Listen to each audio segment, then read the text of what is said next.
What's up, friends? This is another one, Fun with Azure ADF part 12. So let's get right into it. So this is what we did before. So this is all done to set up the environment. The environment is briefly explained over here. We did this in prior videos. I wanna get to the actual purpose of this. So this time it's a deeper dive into Custo query language, right? So last time we prepped for it and I showed you how to get the data into Log Analytics and what's the ecosystem like and all the GUIs and stuff. There's a lot of little details to be aware of. And then here the architecture, what we're trying to do, and also the relevant links. I'm gonna share this on my GitHub, so get it from there if need be, but those links are quite well. So let me go over here to my browser. So real quick, that's going to be helpful for you. There's a SQL to Custo cheat sheet. Basically shows you the SQL. For those of you who know SQL, and probably 95% do in data and AI, this is the SQL query, this is the respective Custo query. So that's helped me quite a bit to quickly understand Custo and to quickly apply it. Hopefully it does the same to you. And then we have here a tutorial that also is kind of helpful, because in the beginning you need inspiration for queries, and here's quite a bit in here. So tutorial use Custo queries. And then here, we're going to talk about this right in a minute more.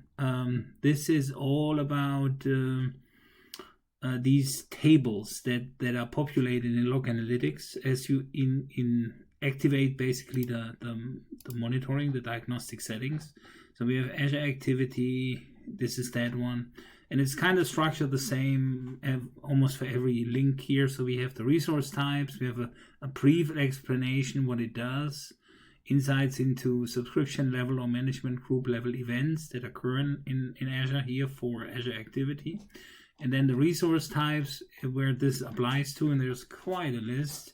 And then the columns that are actually part of it, right? And the columns are sorted alphabetically. They're not necessarily sorted how they appear in the actual table. Keep that in mind. But there's Azure Activity that I want to point out to you. There's Diagnostics as well. Okay, so this has a bit more explanation. There you have the additional fields explanation. That's also important. But what type of enabling did you do? And here's some additional information on how to get this information, the extended if need be.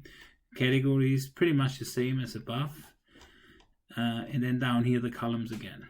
Right, so some of them are pretty clear what they mean, but some may need to have a bit more explanation. And here you can basically get all of that.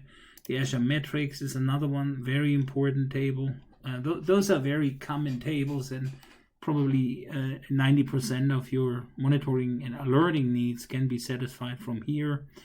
Then there are more specific ones that probably don't apply here. There's a DevOps auditing as well. If you use Azure DevOps, that could be interesting. But those are the main ones. There's also a heartbeat that we're going to use. Let me see if I can find this in here. Lucky me, I find it. Heartbeat, categories, resource type, and columns again. And I do like that, this is explained here and what it means. And so pretty solid. So if we go back here now that I explained those tables, we don't need to spend a whole lot of time no more in here on covering this.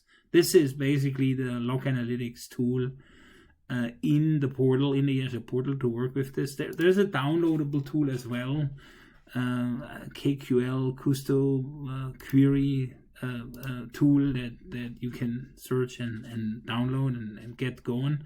I'm not going to do that in that video. Maybe we can look at this later. But for this video, I'm just going to throw those queries, run some of them. So this is the Azure Activity table. And of course, we get some data back. Same for the Diagnostics. So this is basically, as I'm doing, a select star from, right? The whole table, all the columns, all the rows. And the Diagnostics table is a bigger one, right? Especially if you have a lot of services enabled. that could definitely take a bit, and so now it came back. Okay, and then the Azure Metrics, that's another one, and let's just run those real quick. And this is basically your query window where you run all this. Keep in mind we can save this here, which is not a bad idea, because sometimes web browsers do hang and then you lose the whole window. There are some other capabilities here. We can pin to, we can export. Check these options out. So keep those in mind. Even Power BI is part of it. Even though the connectivity to Power BI, I would approach differently. I would go via a connectivity to use KQL. This is an export, and basically you don't have a connection no more, and then you need a refresh every time. So that's a different story. There's also an alert, and we'll cover that later. But there's a lot of extra stuff on here. And before I forget, this link here, the help link. There's check these links out here: the online course, the language reference, what's new, getting started with logs. I went through those and I found these quite helpful, right? So there's queries. This is basically the same as over here when you go here, queries, but we want to be in the tables, which is here. And then here you see all the tables that we discussed earlier, right? The alert, Azure Activity, Diagnostics, Metrics, yada yada yada, heartbeat here. So let's just go through the queries in the remaining couple of minutes, so that we cover some basic techniques and stuff. So here I use a distinct over the category value, and then I obviously get the distinct values, which is quite helpful for learning basically the diagnostics and activity table. Here I do a summarize count by category and render it as a pie chart, and therefore I see which one is the biggest part, and I can switch back from chart to result, and then also see maybe can read it a little bit easier, right? There's quite a bit to it here, and some of them are so small you can't even see them in a pie chart, but that's why we have a bar chart, and we can also render this as a bar chart, and then it's a bit more easy or recognizable that you actually have quite a bit there. Here we can definitely also apply filters, right, and pass in values as filter values, and this is why this distinct command is actually quite helpful. So if you want to specifically know like a category, then you can copy and paste it from the distinct command's output and put it into here and run that statement. So then we can get this one going. That's exactly what I did here. Yeah, and then we get that result. So here I'm filtering the diagnostics table for the pipeline runs, and I'm sorting it based on time generated, which is UTC, and I can see here 5.3 around 10 a.m. is last time that it ran. And let me further go to the right, and you see here under operation name, that's interesting, the job failed, right? So let me just quickly demonstrate to you how this is all about. And this is the data factory, right? And before we demonstrate why the query failed or the pipeline failed, here when you're on the overview page, right, and you scroll down a bit, don't forget those sometimes those higher level, simpler built-in monitoring information are also helpful. We see, for instance, that the CPU runtime and the memory runtime is down at the moment.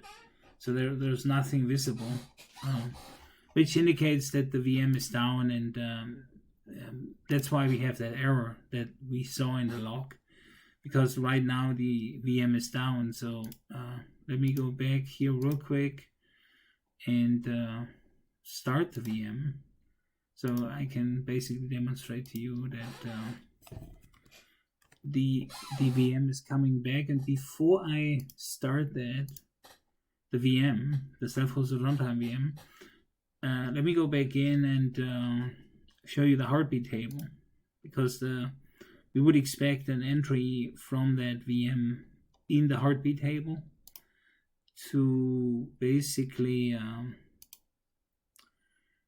to basically demonstrate that, hey, I'm up and running, so I'm starting it now.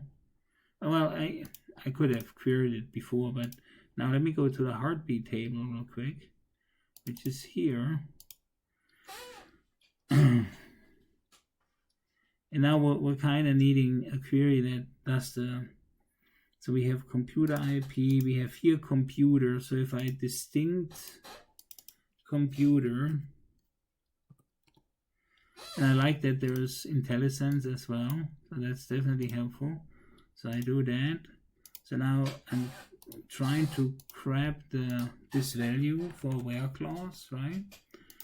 And then typically I just copy like a pattern for the where clause, and I do that. And then instead of category, I need to use computer. And then instead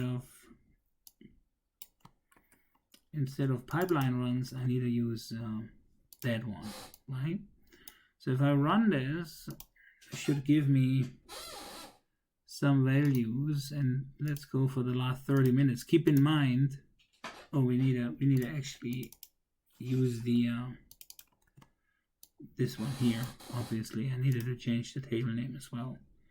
So there's nothing in the last 30 minutes, and that makes sense because remember, this VM was down, right?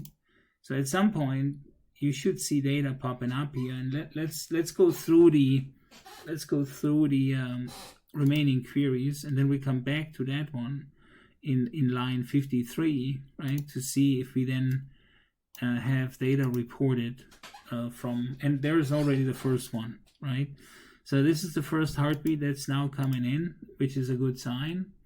And let me see if the pipeline is actually running. So if I go refresh, still failing, or this is the last one, but it's probably didn't get to the next execution yet. So the 615 here is the one. So this was too tight to fail.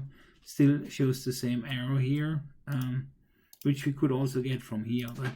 But let's continue that, and then we'll come back before we end the video at 6:15 a.m. And then I'll show you how this ran. But I want to go through some of these query techniques with you, so just to make sure. So here we're going for distinct resource ID. I found that distinct command really very helpful. I had often a need to understand, hey, what are the possible values in a certain field, and how I can, get them uniquely. And there was also a way with a sum and count function that I showed earlier, I believe, with the charting here, right, where you can actually visualize this. So don't forget about that. This is pretty powerful. And don't forget, we can generate workbooks with this, right? So that would be another thing that at some point we need to capture, the workbooks, because then we can actually have this out there, sort of a dashboard of sorts, and just go to it when need be, right? So let's run some of these. So distinct, we discussed this quite a bit. Distinct. Here, of course, a where clause where we can filter things. Another distinct example. That's all good. Distinct. So I'm definitely using distinct a lot. Here we go. And a where clause again with time generated. You often need to add this time generated to make sure that it's really sorted in the right way. Here's also like a count, which is also kind of helpful.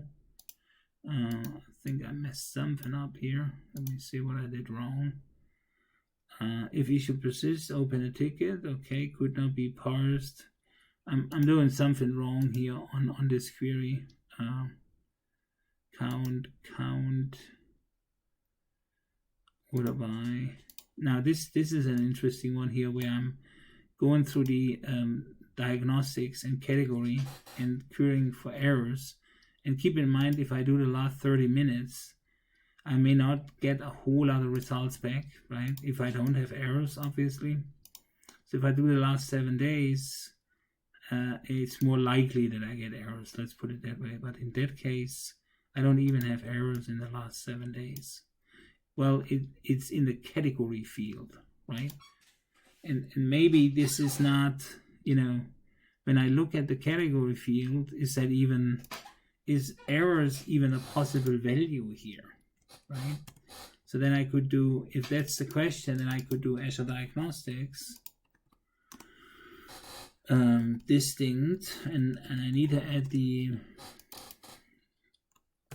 operator here, distinct, and what was it, category. I don't think, maybe I'm wrong, but let's see what detail values I'm getting back from this here.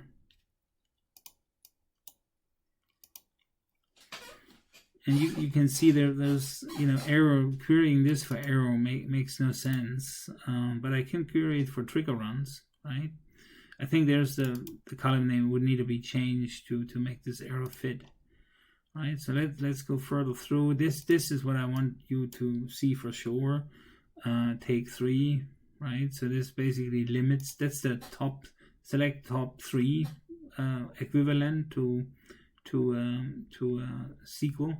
And then here the where category, right, where we can filter on the categories. This is that. This is also very helpful here, the search command, right? And like I said, we're really scratching just the top of the iceberg here. See, now I'm getting everything that has the word error in it, right? Not even specifying a specific column, just everything, right? And that's definitely helpful. If you have multiple data factories, we don't here in that example, but if you did, then with that search command here, you could get that one. Here's the heartbeat table one more time. I think there's a lot. Here's the pie chart. So I'm gonna share this out on my GitHub, right? So you can get it from there, play around with it, and definitely have a look at those resources that I pointed out. The Custo cheat sheet, and also the user Custo queries, and definitely the help in terms of these tables. That should help you get you started quite quickly. So let's really quick before we wrap up. Let's see if this is now running. We should see some. Well, it didn't complete yet, so it takes another 5 minutes till this is completed. But it did start. I'm not gonna wait till this is done, but take it from me. I've done this test several times, so this is definitely completing. But what we could really quickly have a look at, if we go back to line 51, I believe. I also like this numbering here. This is basically enabled by default. And remember, when we did run this earlier, we saw one entry, right? We should see a couple of entries now, and we do, which is good. So if you have an alert that says, hey, in the last 5 minutes, if you didn't have at least more than like 2 heartbeats, obviously something is wrong, right? Then it's considered that the VM, there's some problems, maybe it was shut down. And if your operations depend on a resource that is not reliable, you want to trigger an alert. The alerting and the workbooks we do next time, but I think for this time, this is it from sort of a deeper dive, a beginning deeper dive. I think on KQL we could have 15 videos, 20 videos alone, but I just want to give you an overview and get you started on your own exploration. And here we go. Hope that was helpful. Have a good one, and talk soon. Cheers, guys.